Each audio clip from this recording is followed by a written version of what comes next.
अस्सलाम वालेकुम। नाना जी की कहानियों में अपने सभी सुनने वालों को खुशामदीद कहती हूँ।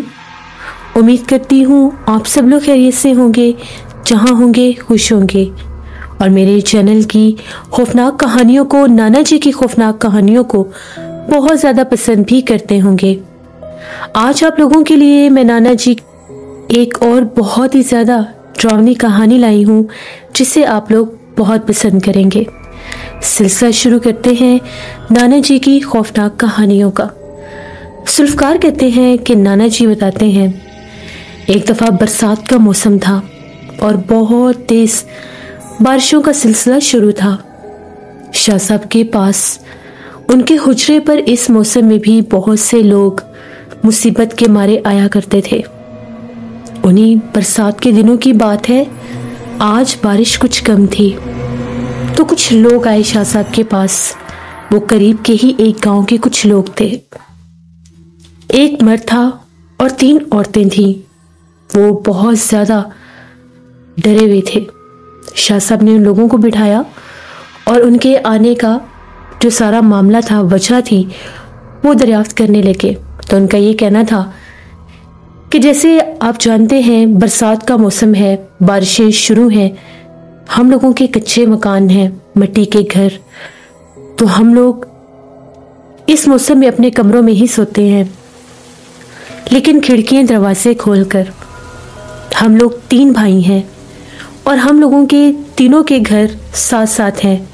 बस दरमियान में दीवारों का फासला है और उन दीवारों में भी हम लोगों ने दरवाजे रखे हुए हैं। रात का टाइम था, आज से 5 दिन पहले की बात है। जो ही रात हुई, बड़ी तेज बारिश हो रही थी। बार बार ऐसा महसूस हो रहा था कि बाहर बारिश में कोई भाग रहा है। अब मिट्टी के सहन में बारिश से तो वैसे इतना कीचड़ बन जाता है, तो भला कौन भागेगा। तो किसी बच्चे के हंसने और खेलने की आवाज़ आने लगी। मेरी आंख खुल गई। मुझे लगा कि शायद दिन की रोशनी चढ़ गई है। तो देखता हूँ बारिश रुक गई होगी। जो ही मैंने चारपाई से उठकर बाहर झांकना चाहा, एकदम बहुत जोर से बादल गरजा। मुझे लगा कि शायद कहीं बिजली गिरी है। बहुत तेज बादल की गरज थी। मैंने अपने कमरे की हल्की सी खिड़की खोलकर सहन में देखना चाहा तो बाहर खूब अंधेरा था। ये क्या, अभी भी रात है? चलो लालटेन लेकर देखता हूँ कि बाहर कौन भाग रहा है। खुदा खैर करे कहीं कोई बकरी ना खुल गई हो। मैंने फौरन से लालटेन ली और बाहर झांक कर देखने लगा। लालटेन की रोशनी में मैं क्या देखता हूँ, एक छोटा सा बच्चा 5 या 6 साल का, बिल्कुल काले रंग का, काले लिबास में हमारे सहन में एक पुरानी चारपाई के पास खड़ा था, हम लोगों के दरख्त के नीचे। ये बच्चा किसका है? हमारे घर में तो कोई छोटा बच्चा नहीं है। मैं जैसे ही उस बच्चे से मुखातिब होने लगा, वो बच्चा बंदर की तरह उछलता हुआ दरख्त के ऊपर चढ़ गया और दरख्त के ऊपर से बहुत भयानक कहका सुनाई देने लग गया। मैं बहुत डर गया और मैंने फौरन से कमरे की खिड़की बंद कर ली। सब घर वाले सो रहे थे। मेरा दिल बहुत जोर से धड़क रहा था। ये क्या, ये बच्चा कहाँ से आया? आज से पहले तो ऐसा कभी भी नहीं हुआ। बारिशें तो हर साल होती हैं, फिर ये क्या माजरा है? शायद कोई शरीर जिन होगा, क्योंकि अक्सर हम लोगों के गांव में बारिश के मौसम में लोगों के साथ कुछ पुरसरार वाक़यात हुआ करते थे। हमारे गांव के एक पुराने बुजुर्ग थे जिनको फौत हुए वे भी 30 से 40 बरस बीत गए हैं। वो हमेशा से कहते थे कि जब भी इस गांव में बारिश बरसती है तो जिन्नात का एक काफिला गुजरता है। शायद कि उसी जिन्नात के काफिले का कोई शरीर बच्चा या कोई शरीर जिन होगा जो बच्चे के रूप में सहन में था। मैंने लालटेन फौरन से एक साइड पर रखी और जाकर अपनी चारपाई पर लेट गया। अभी भी मुसलसल बारिश बरस रही थी। थोड़ी ही देर के बाद फिर बहुत ज़ोर से बादल गरजने की आवाज़ आई। मैं एकदम से डर के रह गया। मेरी बेटी मेरे पास ही सो रही थी चारपाई पर। उसकी आंख खुल गई और अपनी माँ को पुकारने लगी, अम्मी अम्मी मुझे बहुत डर लग रहा है बादल की आवाज़ से। तो मैंने कहा, बेटा सो जाओ, कुछ नहीं होता, अल्लाह खैर करेगा, बारिश रुक जाएगी। तभी कहीं वो रात, वो खौफनाक रात गुजर गई। दिन की रोशनी जब हुई, दिन चढ़ा, तो परिंदों की चहचहाट हर तरफ थी, जिन्होंने एक नई सुबह का आगाज किया और फिर से जिंदगी का एहसास शुरू हुआ। हम लोग जाके कमरे का दरवाज़ा खोला। बाहर सहन में वही चारपाई इस तरह से दरख्त के साथ खड़ी थी जैसे उसको आधा दरख्त के साथ खड़ा करके कोई ऊपर चढ़ने की कोशिश कर रहा था। तभी मैंने देखा पूरे सहन में छोटे बच्चे के पैरों के निशान मिट्टी के ऊपर जाहिर हो रहे थे। वो रात भर यहीं खेल रहा था। मैंने अपनी बीवी को बुलाया और कहा कि ये देखो, रात को यहाँ पर कोई बच्चे के रूप में भाग रहा था। वो हैरान होकर मेरे चेहरे की तरफ देखने लगी। बच्चा? किसका बच्चा? और बारिश में कौन बच्चा होगा? तो मैंने कहा, यही तो तुम्हें बता रहा हूँ। मैंने रात को यहाँ पर एक बच्चे को खेलते देखा। वो बहुत बेहानक था, जानती हो। इससे पहले मैं उससे मुखातिब होता, वो इसी दरख्त के ऊपर चढ़कर गया था। मेरी बीवी डर गई और कहने लगी, दरख्त से पीछे हट जाए, ऐसा ना हो कि वो बच्चा भी ऊपर ही हो, जिन्नात ऊपर ही हो। तो मैंने कहा कि हाँ, ठीक कह रही हो, हमें दरख्त से थोड़ा दूर ही रहना चाहिए। इसी तरह से दिन चढ़ा, धूप शुरू हो गई। आज मौसम बेहतर था। मैं खेतों की तरफ चला गया। वहाँ पर जाकर भी सारे मामलात देखे। उन बुजुर्गों की बात ठीक थी। गंदम की कटाई हो चुकी थी और शायद ये जिन्नात का ही काफिला था। खेत में भी काफ़ी नुकसान हुआ था। कुछ दरख्त भी गिर गए थे, लेकिन अल्लाह का शुक्र है डेरे के कमरे को और दीवारों को कुछ भी नहीं हुआ। माल मवेशी भी अपनी जगह पर बिल्कुल ठीक थे। दीगर गांव के लोगों के हालात भी जानने की कोशिश की तो मेरा बड़ा भाई वहीं पर मुझे डेरे पर मिल गया, जो कह रहा था, रात बड़ा अजीब माजरा हुआ है। मैंने कहा, क्या हुआ भाई साहब, सब खैर है? तो वो कहने लगे, रात का कोई पिछला पहर था। मेरी आंख खुली, मुझे बाथरूम जाना था। मैं उठा, सोचा कि बाथरूम जाता हूँ। लाइट तो थी नहीं, लालटेन जलाई। जैसे ही कमरे का दरवाज़ा खोला तो जानते हो मैंने बाहर क्या देखा? मैं चुप कर गया। क्या देखा भाई? मैंने बाहर एक औरत को बैठे देखा, सुर्ख लिबास में, हम लोगों के सहन में बैठी, चारपाई के बिल्कुल करीब, इस तरफ ही देख रही थी जिस तरफ हवेली का बड़ा दरवाज़ा था। मैं समझ गया कि ये कोई और मखलूक है, क्योंकि उसके पैर उल्टे थे। मैं बहुत डर गया और आयतल कुर्सी पढ़ता फौरन से कमरे के अंदर चला गया। ठीक उसके 5 मिनट के बाद मुझे बाहर से सिसकियों की आवाज़ आने लगी। मुझे लगता है रात को कोई जिन्नात का काफिला गुजरा है। मैंने कहा, भाई आप ठीक कह रहे हैं, मैंने भी अपने सहन में एक बच्चे को खेलते देखा है और वो हमारे सहन वाले दरख्त के ऊपर ही चढ़ा था। बड़े भाई कहने लगे, ये बात तो ठीक नहीं है, जिन्नात का हमारे घरों में यूं आना, हमें इस बारे में कुछ करना चाहिए। भला गांव के दूसरे लोगों से भी जानते हैं, क्या उनके साथ भी कोई माजरा हुआ है? हम दोनों भाई उठे और दूसरे डेरे की तरफ जाने लगे। वहाँ पर भी कुछ किसान और हमारे गांव के लोग ही बैठे थे। उनसे पूछा कि भाई, रात वाली बारिश के साथ तो जिन्नात भी आए थे, हमारे घरों में तो जाहिर हुए हैं। तभी वो कहने लगा, हमारे घरों में भी हुए हैं। पूरी रात बारिश में हमारे छत के ऊपर कोई औरत बैठी रो रही थी। बादल गरजता था और रोने की आवाज़ और बेहानक हो जाती थी। हम रात भर सो नहीं सके। पूरी रात वो हमारे घर की छत के ऊपर बैठी रोती रही और हम लोग आयतल कुर्सी का विर्द करते रहे। हमें किसी साहिब इल्म के पास जाना ही पड़ेगा। हम सब गांव वाले मिलकर किसी अल्लाह वाले के पास जाते हैं। वो जो बुजुर्ग बता कर गए हैं कि इन बारिशों में जिन्नात का काफिला भी गुजरेगा। अगर दोबारा वो जिन्नात का काफिला आ गया और आज भी अगर बारिश होगी तो हम क्या करेंगे? हम सब यही सोचने लगे। तभी वहाँ पर एक और हमारे ही गांव का बुजुर्ग आदमी बैठा था, जिसने आपके बारे में बताया। हमें 3-4 दिन हो गए हम आपके पास आने की मुसलसल कोशिश में हैं, लेकिन हर रोज़ बारिश शुरू हो जाती है, दिन चढ़ता है, धूप भी होती है, फिर अचानक काले बादल हमारे गांव का रुख कर लेते हैं और फिर से वही बारिश शुरू। और वो बारिश ऐसी होती है जो हमें कहीं निकलने भी नहीं देती। और इसके बावजूद एक अलहदा खौफ जो गांव के हर घर में हर फर्द के दिल में होता है। जैसे ही बादल गरजते हैं, गांव में अजीबोगरीब वाक़यात होना शुरू हो जाते हैं। कल रात की बात है, बारिश इतनी ज़्यादा नहीं थी, बस बूंदाबांदी ही थी। उसके बाद बिल्कुल सन्नाटा था। आज हम लोगों ने कमरे की खिड़की खोली हुई थी क्योंकि कमरे के अंदर हब्स हो गया था। दरवाज़ा तो इस खौफ से नहीं खोलते थे कि कहीं कोई मखलूक कमरे के अंदर ना आ जाए। तभी दूर कहीं फिजा में कुत्तों के भौंकने की आवाज़ें सुनाई दे रही थीं। होते होते वो आवाज़ें बहुत करीब आने लगी और ऐसा लगा कि बहुत से कुत्ते भौंकते हुए, शोर मचाते हुए हमारे गांव की गलियों में भाग रहे हैं। ऐसा लग रहा था कि वो मुसलसल किसी का ताक़ुब कर रहे हैं, बिल्कुल ऐसे ही जैसे कुत्ते किसी चोर को देखकर भौंकते हैं या फिर किसी ऐसी मखलूक को जिसको एक आम इंसानी आंख नहीं देख सकती। हमारी मदद कीजिए। हम लोगों के गांव में बहुत से लोग हैं और बहुत से ऐसे लोग भी हैं जो नहीं जानते कि इन जिन्नात से कैसे बचा जा सकता है, क्योंकि वो बहुत सादा लोग हैं, जिन्नात पर यकीन रखते हैं, जिन्नात को मानते भी हैं, लेकिन ये नहीं जानते कि इनसे बचना कैसे है। शाह साहब ने उनकी सारी बातें सुनी।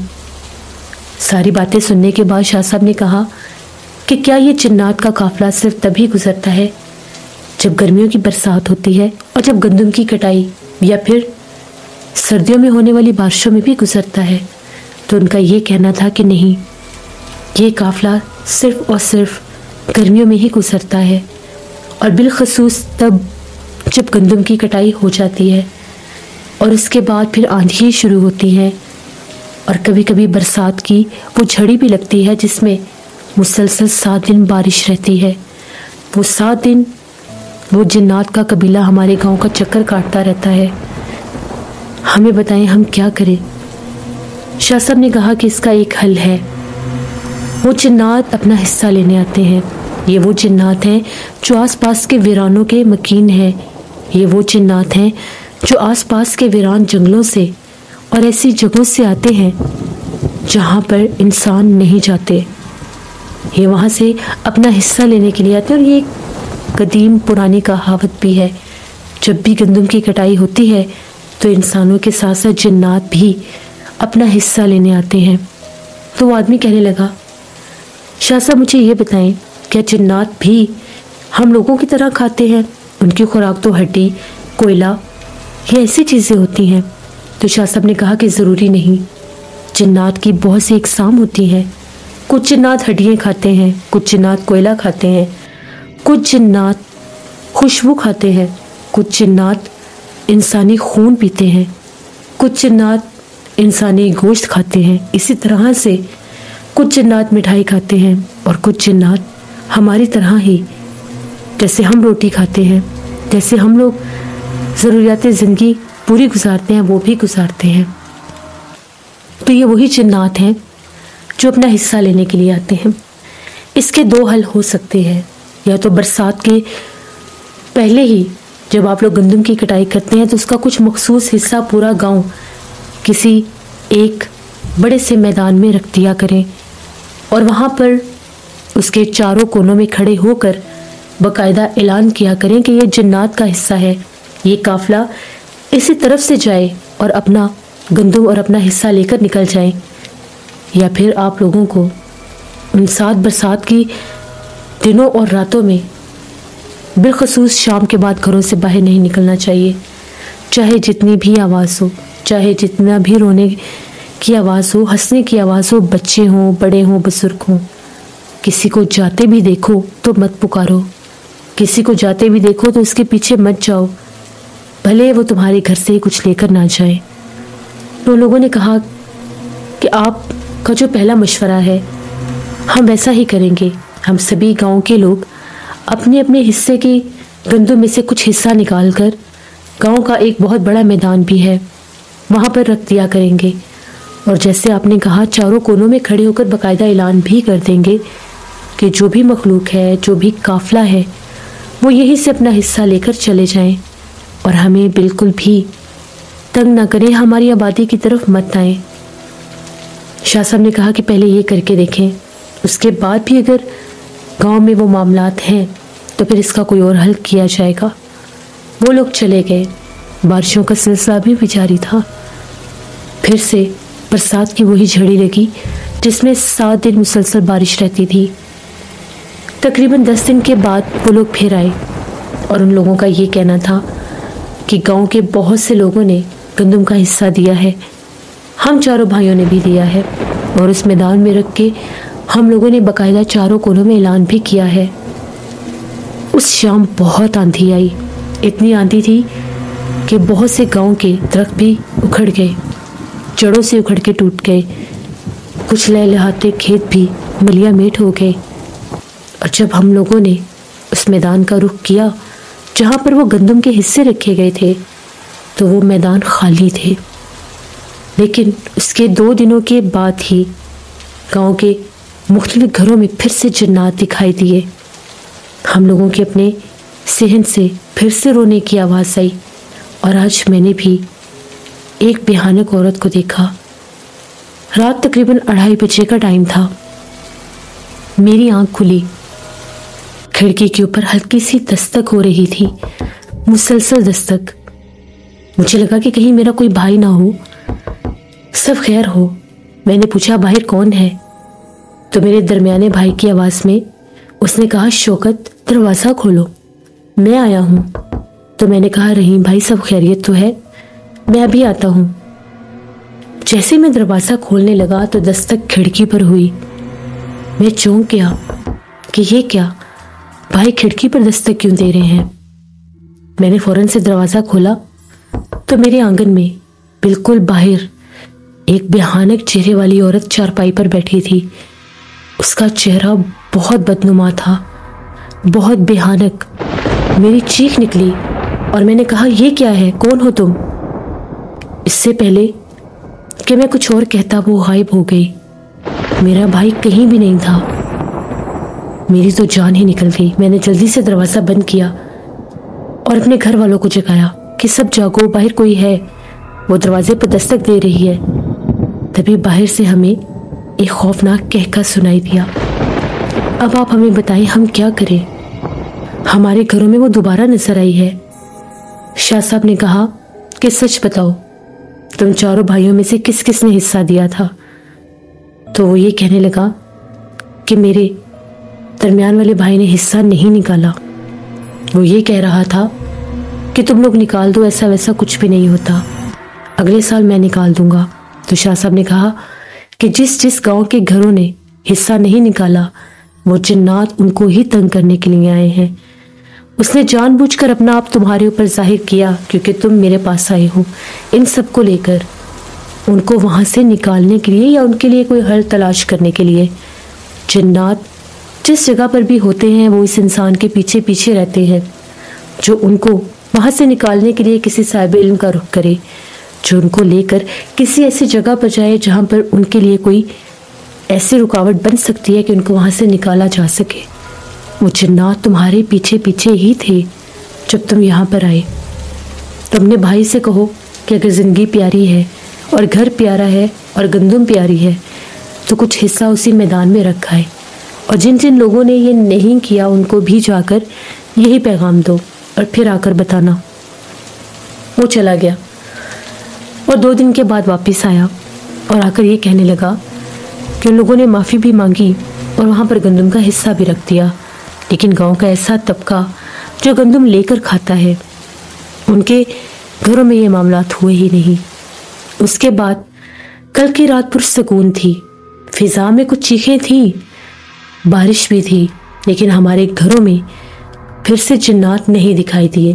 تو شاہ صاحب نے کہا کہ ہر سال تم لوگوں نے یہ کام کرنا ہے، جتنے بھی تم کھیت میں کھیتی باڑی کرتے ہو، جتنے بھی تم کسان ہو، تم لوگوں نے اپنی گندم کا کچھ حصہ اسی میدان میں رکھنا ہے اور وہی چاروں کونوں میں کھڑے ہو کر اعلان بھی کرنا ہے۔ اس کے بعد وہ جنات وہاں سے اپنا حصہ لے کر اسی ویرانے کی طرف چلے جائیں گے، آبادیوں کی طرف آئیں گے ہی نہیں۔ یہی اس کا ایک حل ہے۔ اس طرح سے وہ لوگ شاہ صاحب سے اپنی اس مصیبت کا حل لے کر چلے گئے۔ شاہ صاحب نے پھر سب کو کہا کہ ایسی بہت سی جگہیں ہیں جہاں پر جنات اپنا حصہ لینے آتے ہیں۔ مٹھائی کی دکانوں پر یہ معاملات عام ہوتے ہیں۔ حلوائی بڑے بڑے آرڈر تیار کر کے رکھتے ہیں، ان کو پتہ ہی نہیں ہوتا کہ جنات اس میں سے کتنی مٹھائی لے جاتے ہیں۔ ایسے بہت سے باغیچے، ایسی بہت سی پھولوں کی دکانیں ہیں، ایسی بہت سی نرسریاں ہیں جو اکثر آصف زدہ ہو جاتی ہیں، کیونکہ چنبیلی کے پھولوں پر بھی چڑیل عاشق ہوتی ہے اور وہ چڑیل باقاعدہ وہاں پر آتی بھی ہے۔ اس طرح سے جنات ہر جگہ پر موجود ہوتے ہیں اور جنات بھی اپنا حصہ لینے ضرور آتے ہیں۔ یہ نانا جی نے ہمیں ایک کہانی بتائی، ہم لوگ تو بہت ڈر گئے۔ نانا جی نے کہا کہ شاہ صاحب کے پاس ملتان والی سائڈ سے بھی کچھ لوگ آئے تھے، وہ بھی ایک پرانے گاؤں سے آئے تھے، اور وہاں پر ایک بہت بڑا دربار تھا جہاں پر ایک بہت قدیم پرانا، قریب 500 سال پرانا برگد کا ایک درخت ہوتا تھا جو اس دربار کے بہت بڑے قبرستان کے اندر موجود تھا۔ اس دربار کے جو بڑے بزرگ تھے وہ اپنی زندگی میں یہ ہدایت دے کر گئے تھے کہ یہاں پر ایک دیو کا بسیرا ہے، جب بھی یہاں پر لنگر بنے یا کھانا بنے تو دیو کا حصہ اس بڑے برتن میں ڈال کر وہاں پر رکھایا کرو، غلطی سے بھی اس بات کو بھولنا مت، کیونکہ میری زندگی میں ہی وہ دیو یہاں پر آیا تھا اور اس نے کہا تھا میں کسی کو کوئی نقصان نہیں دوں گا۔ بھیجا تو مجھے اسی لیے گیا تھا کہ میں پوری بستی ختم کر رہا ہوں، لیکن آپ اللہ کے نیک بزرگ ہیں، اس لیے میرا بسیرا اس پرانے برگد کے درخت پر ہے، بس مجھے یہاں پر میرا حصہ مل جانا چاہیے۔ تو شاہ صاحب نے نانا جی کو بتایا کہ وہ لوگ پتہ نہیں کتنے من گوشت بنا کر، کھانے بنا کر اس درخت کے پاس رکھے ایک بہت بڑے برتن میں وہ حصہ ڈال آیا کرتے تھے، جس کو وہ دیو وہ عام انسانی آنکھوں سے اوجھل اندیکھی مخلوق اٹھا لیا کرتی تھی اور کسی کو بھی وہاں پر وہ نقصان نہیں دیتا تھا، جبکہ پورا گاؤں جانتا تھا کہ وہاں پر ایک بھیانک دیو کا بسیرا بھی ہے۔ غلطی سے بھی اگر اس برتن کو کوئی اٹھانے کی کوشش کرتا، اس کو چھیڑنے کی کوشش کرتا، تو ایک اندیکھا وجود اس انسان کو اٹھا کر دور پھینکتا، کیونکہ وہ دیو وہاں پر ہر وقت موجود تھا۔ وہاں کے جو نگران تھے، وہاں کے جو گورکن تھے، وہاں کے جو رکھوالے تھے، ان کا یہ کہنا تھا کہ اکثر رات کے وقت اس درخت کے پاس سے بہت بھاری گہرا سانس لینے کی آواز آتی ہے۔ وہ آواز اتنی بھاری ہوتی ہے کہ ایسے لگتا ہے کہ زمین بھی ہل رہی ہے۔ اور ہم لوگوں نے ایک بار یہاں پر ایک بہت بڑا کالے رنگ کا وجود دیکھا جو ایسے لگ رہا تھا کہ جیسے کوئی کالا سا ڈھیر ہے، اور دیکھتے ہی دیکھتے وہ آنکھوں سے اوجھل ہو گیا۔ وہ وہی مخلوق تھی، وہی دیو تھا جس کا وہاں پر بسیرا تھا۔ تو لوگوں کی زندگیوں میں ایسے ایسے معاملات ہیں جو انسان کبھی سوچ بھی نہیں سکتا، جو انسان چاہ کر بھی ان پر یقین کرے بھی تو اس کو خوف محسوس ہوتا ہے۔ تو یہ نانا جی کی ایک کہانی تھی۔ بہت شکریہ ذوالفقار آپ کا۔ جس سے یہ تھی نانا جی کی کہانی۔ امید کرتی ہوں آپ لوگوں کو پسند آئی ہوگی۔ آپ لوگ اپنا فیڈ بیک بھی دیا کریں، جو لوگ کومنٹ کرتے ہیں میں ان کے سارے کومنٹ پڑھتی ہوں اور کوشش کرتی ہوں کہ ان کا جواب بھی دے سکوں۔ اگر آپ لوگوں کو میری سٹوریز اچھی لگتی ہیں تو ان کو اپنے فرینڈز اینڈ فیملی میں شیئر کیا کریں۔ جو لوگ چینل کو وزٹ کر رہے ہیں ابھی تک سبسکرائب نہیں کیا تو میرے چینل نانا جی کی کہانیوں کو ضرور سبسکرائب کریں، یہاں پر بہت ڈراؤنی کہانیاں آتی ہیں۔ انشاءاللہ آپ لوگوں کے ساتھ پرسوں پھر ملاقات ہوگی نانا جی کی کسی نئی خوفناک کہانی میں۔ اپنا بہت سا خیال رکھیں، اپنی ڈھیروں دعاؤں میں مجھے، میری فیملی، میرے پورے پاکستان کو یاد رکھیے گا۔ Thank you for listening my stories. Stay tuned. اللہ حافظ۔